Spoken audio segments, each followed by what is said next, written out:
से थोड़ी ही देर में बीजेपी मुख्यालय से बीजेपी उम्मीदवारों की पहली लिस्ट जारी की जा सकती है। तैयारियां वहां पर पूरी हो चुकी हैं, पत्रकार वहां पर मौजूद हैं। माना जा रहा है 100 से ज्यादा उम्मीदवारों के नाम का ऐलान आज किया जा सकता है। थोड़ी ही देर में बीजेपी की पहली लिस्ट आ सकती है। आपको बताते चले, एक तरफ प्रधानमंत्री नरेंद्र मोदी बंगाल बिहार के दौरे पर है, तो वहीं दूसरी तरफ 100 से ज्यादा नामों का ऐलान करके भारतीय जनता पार्टी परसेप्शन की लड़ाई में अपने आप को और ज्यादा ताकत देना चाहती है। एक तरफ एनडीए 400 पार की हुंकार भरी जा रही है, तो बीजेपी ने खुद के लिए 370 प्लस का नारा दिया है और उसी 370 प्लस के लिए बीजेपी आज किन किन उम्मीदवारों को जगह देगी, किन किन नामों का ऐलान किया जाएगा, ये देखना महत्वपूर्ण होगा। लेकिन 303 जो भारतीय जनता पार्टी के सांसद थे, उनमें से ज्यादातर के टिकट काटे भी जा सकते हैं। इस तरह की भी खबरें निकल कर आ रही हैं। युवा चेहरों को मौका दिया जाएगा। महिलाओं की तादाद पिछली बार के मुकाबले इस बार कहीं ज्यादा बढ़ा दी जाएगी। हाई प्रोफाइल उम्मीदवारों के नाम का ऐलान कर दिया जाएगा, जिसमें खुद प्रधानमंत्री नरेंद्र मोदी वाराणसी से, गांधीनगर से गृह मंत्री अमित शाह, राजनाथ सिंह लखनऊ से। तो इस तरह की तस्वीर आज बनती हुई दिखाई दे रही है। अंजना ओम कश्यप मेरी सहयोगी इस वक्त बीजेपी मुख्यालय से हमारे साथ मौजूद हैं। अंजना, कितना और इंतजार करना पड़ेगा, वहां पर क्या है तैयारी? उतना ही इंतजार करना पड़ेगा चित्रा, जितनी देर प्रधानमंत्री नरेंद्र मोदी का भाषण बेगूसराय में हो रहा है, क्योंकि फिलहाल पहले 6 बजे का वक्त रखा गया था, लेकिन प्रधानमंत्री नरेंद्र मोदी का भाषण जैसे ही बेगूसराय में खत्म होगा, उसके बाद हम ये उम्मीद कर सकते हैं कि इस प्रेस कॉन्फ्रेंस की शुरुआत कर दी जाए। मुझे ऐसा लग रहा है कि 100 से कहीं ज्यादा सीटों के उम्मीदवारों की घोषणा आज कुछ ही देर में यहाँ पर कर दी जाएगी। वैसे तो हम लोग आज पॉलिटिकल स्टॉक एक्सचेंज चलाने वाले थे, जिसमें हम बताने वाले थे कि अगर 2014 में 52 सीटों पर भारतीय जनता पार्टी नंबर 2 पर थी, तो पिछली बार 2019 में 72 सीटों पर भारतीय जनता पार्टी नंबर 2 की पोजीशन पर थी। और पीएम का सारा फोकस इस बात पर है कि कैसे जिन सीट्स पर हम दूसरे नंबर पर रहे थे, उसको हम कन्वर्ट करके 1 पर कर दे, ताकि बीजेपी के लिए 370 पार करना, क्योंकि 303 सीटें उनकी जीती थी उन्होंने, वो मुमकिन हो पाएगा। तो ऐसे तमाम सीटों पर जो फोकस रहा है, जो क्लस्टर्स के जरिए कितनी सीटों पर ए बी सी डी बाकायदा कैटेगरी बनाई गई थी, किन सीटों पर 5 से 10 हजार से हारे, किन सीटों पर 10 से 15 हजार, कहां पर हम 50 हजार से ज्यादा के मार्जिन से हारे, कहां पर लाख के ऊपर के मार्जिन से हारे, उन सब पर जो काम किया गया है। ये भी सच है कि कई सांसदों के टिकट कट सकते हैं, जो छनती हुई जानकारी आ रही है। हमारे दर्शक भी जानते हैं कि भारतीय जनता पार्टी और उनके अधिकारियों से, कार्यकर्ताओं से जानकारी निकालना बहुत मुश्किल है, सब कुछ बहुत दबे पांव होगा। लेकिन हाँ, महिलाओं की घोषणा, महिला उम्मीदवारों का, और ऐसा भी हो सकता है कि बाकायदा कैलकुलेट करके बताया जाए कि हमने इतना महिला उम्मीदवारों को इस बार अपना कैंडिडेट बनाया है, टिकट दिया है। तो कुल मिलाकर भारतीय जनता पार्टी के लिए आज सबसे बड़ी रणभेरी की शुरुआत है। वो कुछ ही देर में अब प्रेस कॉन्फ्रेंस की शुरुआत होगी, जैसे ही बेगूसराय में प्रधानमंत्री नरेंद्र मोदी का भाषण खत्म होगा। देखिए, गौतम गंभीर युवा होते हुए खुद ही संन्यास ले रहे हैं, जयंत सिन्हा संन्यास ले रहे हैं। ऐसे ये 2-3 लोग हैं जिन्होंने ट्विटर पर आकर जानकारी दे दी। लेकिन ये एक बहुत बड़ी सच्चाई है कि जहां जहां पर ग्राउंड जीरो पर आती हुई रिपोर्ट ने जरा भी रिस्क का इशारा किया, वहां वहां पर भारतीय जनता पार्टी ने अपने उम्मीदवारों को बदलकर नए लोगों को आजमाने का जरूर ठाना है। और ऐसा ही, और बीजेपी तो जानी जाती है एक शॉक फैक्टर के लिए जानी जाती है, ऐसा ही अगर आप खास तौर पर दिल्ली देख लीजिए, दिल्ली में बहुत ऐसे सरप्राइज फैक्टर्स हो सकते हैं।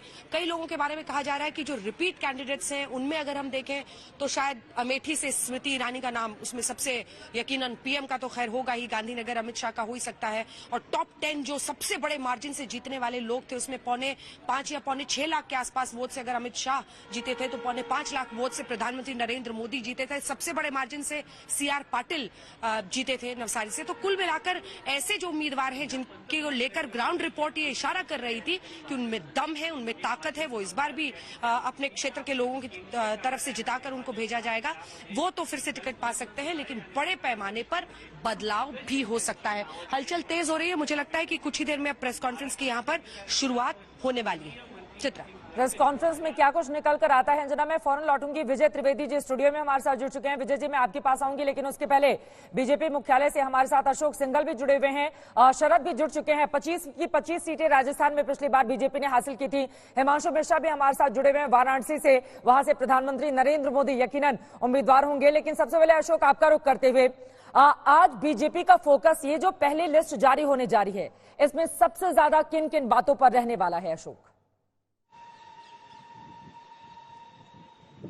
देखिए चित्रा, अगर बात की जाए जीतने की संभावना वाले उम्मीदवारों जो जीत सकता है, सबसे बड़ा क्राइटेरिया वही होगा, क्योंकि हर कोई पार्टी चाहती है कि ऐसे उम्मीदवार सामने हैं जो जीत सके। तो वो उसका क्राइटेरिया ये रखा गया है।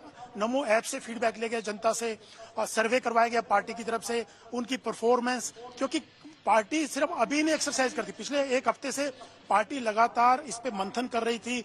सेंट्रल इलेक्शन कमेटी की बैठक हुई, उसमें कई घंटे चर्चा की गई। उससे पहले प्रधानमंत्री निवास पर जेपी नड्डा, अमित शाह और प्रधानमंत्री की उसमें चर्चा की गई। उसके बाद सेंट्रल इलेक्शन कमेटी में चर्चा की गई। उससे पहले कई राउंड की चर्चा करने के बाद इस पे 100 से ज्यादा सीटों पर, करीब 200 सीटों पर फाइनल किया गया है और 16 राज्यों पर चर्चा की गई है। लेकिन सबसे बड़ा फैक्टर जो होगा, जीतने की संभावना। लेकिन बीजेपी के बारे में कहा जाता है कि वो एक चुनाव खत्म नहीं होता, दूसरे की तैयारी में लग जाता है। लेकिन बीजेपी जो हारी हुई सीटें हैं, जो कभी जीती नहीं, कम मार्जिन से जीती, उन तमाम सीटों पे भी बहुत ज्यादा फोकस बीजेपी ने किया था। और पिछले काफी समय से इन्होंने क्लस्टर्स बना दिए थे, अलग अलग मंत्रियों की ड्यूटियां वहां लगा दी गई, लगातार विजिट किए जा रहे थे, लोगों तक अपनी जो सरकार की परफॉर्मेंस है उन लोगों तक पहुंचाई जा रही थी। और तमाम फीडबैक के बाद, इंटरनल सर्वेज के बाद, पार्टी ने तमाम मंथन करने के बाद आज लिस्ट जारी करेगी। उसमें देखना होगा कितने सांसदों के टिकट करते हैं, क्योंकि बीजेपी में अक्सर देखा जाता है, चाहे स्टेट के इलेक्शन हो या लोकसभा के चुनाव हो, उसमें काफी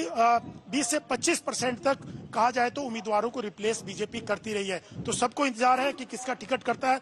दो उम्मीदवारों ने, जो 2 सांसद थे, उन्होंने तो पहले ही घोषणा कर दी। अब देखना होगा कि और कितने सांसदों को रिप्लेस किया जाता है। आज की जो अनाउंसमेंट होगी उम्मीदवारों की, तो सबसे बड़ी बात ये होगी कि विनेबिलिटी सबसे बड़ा फैक्टर बीजेपी मानती है। बिल्कुल चौंकाने वाली लिस्ट अक्सर हम देखते हैं, और बीजेपी ने तो हाल ही में जिस तरह पूरी की पूरी कैबिनेट, मुख्यमंत्री का चेहरा, गुजरात में एक बहुत बड़ा परिवर्तन हमने देखा था। तो आज क्या हो सकता है ये देखना दिलचस्प रहेगा, लेकिन कुल मिलाकर कई चौंकाने वाले नाम भी सामने आ सकते हैं। अब सीधे हिमांशु आपका रुख करते हुए, प्रधानमंत्री नरेंद्र मोदी वाराणसी से उम्मीदवार होंगे, ये तो तय है, आज पहली लिस्ट में उनका नाम भी आ जाएगा। लेकिन बड़ा दिलचस्प रहा, अपने उम्मीदवारों का नाम डिसाइड करते हुए बीजेपी ने तीन से 4 चरणों में सर्वे करवाए। आरएसएस का सर्वे रहा, लगातार रिपोर्टर्स से या अलग अलग पत्रकारों से भी वहां पर ग्राउंड के हालात के बारे में जानकारी ली गई, नमो ऐप से जानकारी ली गई, जनता से भी अपील की गई कि वो अपनी बातों को रखे। इस आधार पर इतनी बड़ी तैयारी के बाद आज उम्मीदवारों के नाम का ऐलान होने जा रहा है। हिमांशु, देखिए, बिल्कुल यही आधार है और भारतीय जनता पार्टी इसीलिए बाकी पार्टियों से बहुत आगे चली जाती है कि उनका फीडबैक सिस्टम अलग है। वो अधिकारियों से लेके तमाम पत्रकार, ग्राउंड पे कार्यकर्ता, आम जनता से फीडबैक लेते हैं और नई नई टेक्नोलॉजी का इस्तेमाल करते हैं और फिर सर्वे रिपोर्ट होती है। एक चीज है। लेकिन अभी अंजना एक बात कह रही थी कि भारतीय जनता पार्टी जो है वो 164 सीटों पे हारी भी है, जिनमें 72 सीटें जो है लगभग उन पे सेकंड नंबर पे रही थी। लेकिन एक चीज ये है चित्रा, कि भारतीय जनता पार्टी के सामने एक चीज बहुत कठिन है, और वो कठिन चीज ये है कि कई ऐसी सीटें हैं जो भारतीय जनता पार्टी बहुत कम मार्जिन से जीती थी। मैं वाराणसी में हूँ और वाराणसी के से लगी हुई एक सीट है जौनपुर, जहां पर जो है भारतीय जनता पार्टी हारी थी और मछली शहर के अंदर 179 वोटों से जो है भारतीय जनता पार्टी को जीत मिली थी। सुल्तानपुर में मेनका गांधी 11,000 वोटों से जीती थी। मुजफ्फरपुर में संजीव बालियान 6,000 वोटों से जीते। मेरठ के अंदर राजेंद्र अग्रवाल जो है 5,000 वोटों से जीते। दुर्गापुर बंगाल के अंदर जो है 1,300 वोटों से जो है एसएस आलूवालिया जीतते हैं। अर्जुन सिंह जो अब फिर से एक बार टीएमसी में चले गए हैं, वो 5,000 वोटों से जीते। तो ऐसी लगभग 50 से सीटें हैं जो 15,000 से कम मार्जिन पर जो है भारतीय जनता पार्टी ने जीती थी। और इन्हीं को लेकर भारतीय जनता पार्टी एक रणनीति बना रही है, छोटे छोटे दलों के साथ अलायंस कर रही है।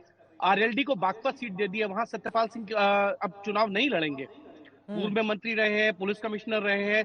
13,000 वोटों से जो है भारतीय जनता पार्टी ने उस सीट को जीता था। तो भारतीय जनता पार्टी ने जातिगत समीकरणों को ध्यान में रखते हुए, सोशल इंजीनियरिंग को पूरी तरीके से ध्यान में रखकर जो है अलायंस भी किए। और आज त्रिपुरा के अंदर जो प्रद्युत वोरा है, टिप्रा जिनकी पार्टी है, जो भारतीय जनता पार्टी के खिलाफ त्रिपुरा में चुनाव भी लड़ी और लगभग जो है 12 विधानसभा सीटें जीती भी थी, उनके साथ अलायंस कर लिया है।